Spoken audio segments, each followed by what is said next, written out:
500 বছর আগে পুরীর শ্রীমন্দিরকে নিয়ে যে ভবিষ্যৎবাণী করা হয়েছিল তা আজ অক্ষরে অক্ষরে মিলে যাচ্ছে। বর্তমানে ভবিষ্যমালিকা গ্রন্থটি অত্যন্ত চর্চায় রয়েছে। তার কারণ এর আগে হয়তো কোনো গ্রন্থ এত ভবিষ্যৎবাণী করতে পারেনি। সেখান থেকে আবার পাওয়া গেল 9টি ভয়ানক তথ্য, যা বর্তমান পৃথিবীর সঙ্গে হুবহু মিলে যাচ্ছে। এর সংকেত বার্তা দিচ্ছে পুরীর জগন্নাথ মন্দির। আসুন জেনে নিই কী সেগুলি।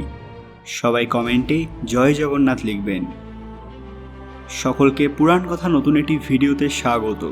আজকে আপনারা জানবেন জগন্নাথ মন্দির নিয়ে 9টি বড় সংকেত। ভিডিওতে এগোনোর আগে আমাদের চ্যানেল পুরাণ কথা অফিসিয়াল মনে করে সাবস্ক্রাইব করে নেবেন। ওড়িশার প্রসিদ্ধ সন্ত অচ্যুতানন্দ দাসের লেখা ভবিষ্যমালিকা গ্রন্থে হাজারো ভবিষ্যৎবাণী রয়েছে, যার বেশিরভাগ মিলে যাচ্ছে। তাহলে কি এটাই কলিযুগের শেষ? আসুন জেনে নিই যে কোন 9টি রহস্য জানা গেল এই গ্রন্থ থেকে, যা ইতিমধ্যে জগন্নাথ মন্দিরে দেখা যাচ্ছে। নাম্বার 1, ভগবান জগন্নাথের অপমান। পুরী শ্রীমন্দিরে যে নবকলেবর উৎসব পালন করা হয়, সেখানে জগন্নাথ, বলরাম, সুভদ্রার বিগ্রহ নতুন করে বানানো হয়। 2015 সালে যখন এই উৎসব চলছিল, সেই সময় সেবায়েতদের মধ্যে সংঘর্ষ হয়, যে কারণে ওই কাজ 12 ঘন্টা পর করা হয়। অনেক মানুষ এই ঘটনাকে ভগবানের অপমান হিসেবে দেখেন। এছাড়াও পূজারীদের ঝগড়ার কথা মাঝে মধ্যেই শোনা যায়। নাম্বার 2, জগন্নাথ মন্দির থেকে পাথর পড়বে। 1842 সাল থেকে শুরু করে এখনও পর্যন্ত, অর্থাৎ 180 বছরে প্রায় 15 বার জগন্নাথ মন্দিরে পাথর পড়ার ঘটনা ঘটেছে। আহত হয়েছেন অনেকে। অনেকবার এক একটি পাথরের ওজন 1 টনের বেশি ছিল। নাম্বার 3, ভয়াবহ ঝড়ের আগমন।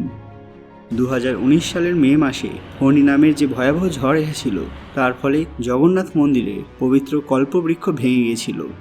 এরপর থেকে একের পর এক খারাপ খবর আসতে থাকে। নাম্বার 4, বেরিয়ে আসবে বড় রহস্য। মানুষের সামনে মাঝে মধ্যে উঠে আসে বড় কিছু তথ্য, কিন্তু এই তথ্য সবাইকে চিন্তায় ফেলে দিয়েছে। কিছু পৌরাণিক তথ্য দাবি করে রামায়ণে শ্রীরামের বংশ অর্থাৎ রঘুবংশের আরাধ্য তথা কুলদেবতা ছিলেন জগন্নাথ দেব। এই ধরনের কথা আগে কখনো শোনা যায়নি। অনেকে এমনটাও বলেন যে রামায়ণের উত্তরকাণ্ডে ইক্ষ্বাকু বংশের সাথে জগন্নাথ নামের উল্লেখ পাওয়া গেছে। কিন্তু এটা কিভাবে সম্ভব? এরকমই নানান চমকে দেওয়া তথ্য রয়েছে এই পৌরাণিক গ্রন্থে। নাম্বার 5, মন্দিরের ধ্বজা খসে যাবে। 2019-এ ভয়াবহ ঝড়ের ফলে মন্দিরের ধ্বজা খসে গিয়েছিল এবং সমুদ্রে সমাহিত হয়ে যায়। এরপর 2020 সালেও ঝড়ের ফলে মন্দিরের ধ্বজা খুলে যায়। জগন্নাথ মন্দিরের ধ্বজা খসে যাওয়ার ঘটনাকে অশনি সংকেত মনে করা হয়, যার পরেই শুরু হয় করোনা মহামারীর দাপট।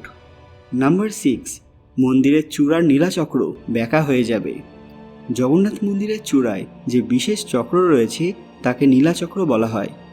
অষ্টধাতুতে তৈরি এই চক্রকে খুবই পবিত্র মনে করা হয়। ফণী ঝড়ের ফলে এই চক্র বেঁকে গিয়েছিল।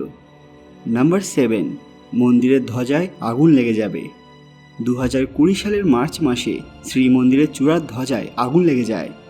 এই ভয়াবহ ঘটনায় ভক্তরা এবং সেবায়েতরা সকলে অত্যন্ত ভয় পেয়ে যান, যার ভবিষ্যৎবাণী আগে থেকেই করা ছিল। নাম্বার 8, মন্দিরের চূড়ায় মাংসাশী পাখিকে দেখা যাবে। জগন্নাথ মন্দির, যার ওপরে একটা পাখিকেও উড়তে দেখা যায় না, কিন্তু প্রায় 2 বার মন্দিরের চূড়ায় মাংসাশী পাখি যেমন বাজ এবং চিলকে উড়তে দেখা যায়, যা এর আগে কখনো দেখা যায়নি। এটা নিঃসন্দেহে ভয়াবহ অশনি সংকেত। নাম্বার 9, মন্দিরে রক্তপাত হবে। আজ পর্যন্ত বহুবার নিউজ কিংবা পত্রিকায় দেখা গেছে এই ধরনের খবর।